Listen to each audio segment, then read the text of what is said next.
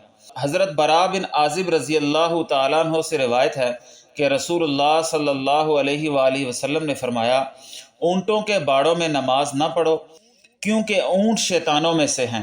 بکریوں کے باڑوں میں نماز پڑھنے سے متعلق سوال ہوا تو آپ نے فرمایا، بکریوں کے باڑوں میں نماز پڑھ لو کیونکہ وہ باعث برکت ہیں۔ جبکہ ایک اور حدیث میں تو نبی صلی اللہ علیہ وآلہ وسلم نے واضح طور پر فرما دیا کہ اونٹوں کو شیاطین سے پیدا کیا گیا ہے۔ عبداللہ بن مغفر رضی اللہ تعالیٰ عنہ سے روایت ہے کہ رسول اللہ صلی اللہ علیہ وآلہ وسلم نے فرمایا، بکریوں کے باڑوں میں نماز پڑھو لیکن اونٹوں کے باڑوں میں نماز نہ پڑھو کیونکہ انہیں شیطانوں سے پیدا کیا گیا ہے۔ ایک حدیث مبارکہ کے یہ الفاظ ہیں، بے شک اونٹ کو شیطانوں سے پیدا کیا گیا ہے اور ہر اونٹ کے پیچھے ایک شیطان ہوتا ہے۔ یہاں پر ایک قابل غور بات یہ ہے کہ صرف اونٹ ہی ایک ایسا حلال جانور ہے کہ جس کا گوشت کھا کر وضو کرنا ضروری ہے، یعنی اس سے وضو ٹوٹ جاتا ہے۔ حضرت براء بن عازب رضی اللہ تعالیٰ عنہ بیان کرتے ہیں کہ رسول اللہ صلی اللہ علیہ وآلہ وسلم سے اونٹ کے گوشت سے وضو کے بارے میں پوچھا گیا تو آپ نے فرمایا، اس سے وضو کرو۔ پھر جب بکری کے گوشت کے بارے میں سوال کیا گیا تو فرمایا، اس سے وضو نہ کرو۔ خلاصہ یہ کہ جنات عموماً ویران مقامات، کھنڈرات، جنگلوں، صحراؤں وغیرہ میں رہائش رکھتے ہیں۔ مسلمان جن اپنی رہائش کے لیے پاکیزہ اور صاف جگہوں کا انتخاب کرتے ہیں جیسے مساجد وغیرہ، اور اسی طرح مکہ اور مدینہ جیسے فضیلت والے شہروں میں بھی رہائش اختیار کرتے ہیں، جبکہ شریر النفس اور شیاطین جن اپنی رہائش کے لیے عموماً گندی جگہوں کا انتخاب کرتے ہیں جیسے کوڑے کرکٹ کے ڈھیر، بیت الخلاء وغیرہ۔ اسی لیے نبی صلی اللہ علیہ وآلہ وسلم کا ارشاد ہے کہ جب بیت الخلاء میں داخل ہونے لگو تو یہ دعا پڑھ لیا کرو، اللہم انی اعوذ بک من الخبث والخبائث۔ جبکہ ایک اور حدیث میں واضح طور پر یہ بات موجود ہے کہ ان گندی جگہوں پر شیطان رہتے ہیں، اس لیے جب کوئی بیت الخلاء میں جائے تو یہ مذکورہ بالا دعا پڑھ لیا کرے۔ حقیقت نمبر 10، جنات کے منتشر ہونے کے اوقات۔ شام سورج غروب ہونے سے لے کر صرف ایک گھڑی رات گزرنے تک، جب تک کہ گہری تاریکی اور اندھیرا چھایا رہتا ہے، جنات کے منتشر ہونے اور پھیلنے کے اوقات ہیں۔ ان اوقات میں نبی صلی اللہ علیہ وآلہ وسلم نے بچوں کو گھروں سے باہر نکلنے سے منع فرمایا ہے۔ نبی صلی اللہ علیہ وآلہ وسلم کا فرمان ہے، رات کی جب ابتدا ہو، یا آپ نے فرمایا شام ہو، تو اپنے بچوں کو روک لو اور گھر سے باہر نہ نکلنے دو، کیونکہ اس وقت شیطان پھیل جاتے ہیں، اور پھر جب رات کی ایک گھڑی گزر جائے تو انہیں چھوڑ دو اور دروازے بند کر لو، اور اس وقت اللہ کا نام لو، کیونکہ شیطان بند دروازے نہیں کھولتا۔ محترم خواتین و حضرات، اس سیریز کی اگلی یعنی چھٹی ویڈیو میں ہم جنات و شیاطین کی دنیا کے دیگر حقائق اور حالات سے آگاہی حاصل کریں گے۔ تب تک کے لیے اجازت دیں، اپنا اور اپنے اہل خانہ کا خیال رکھیے گا۔ اللہ حافظ۔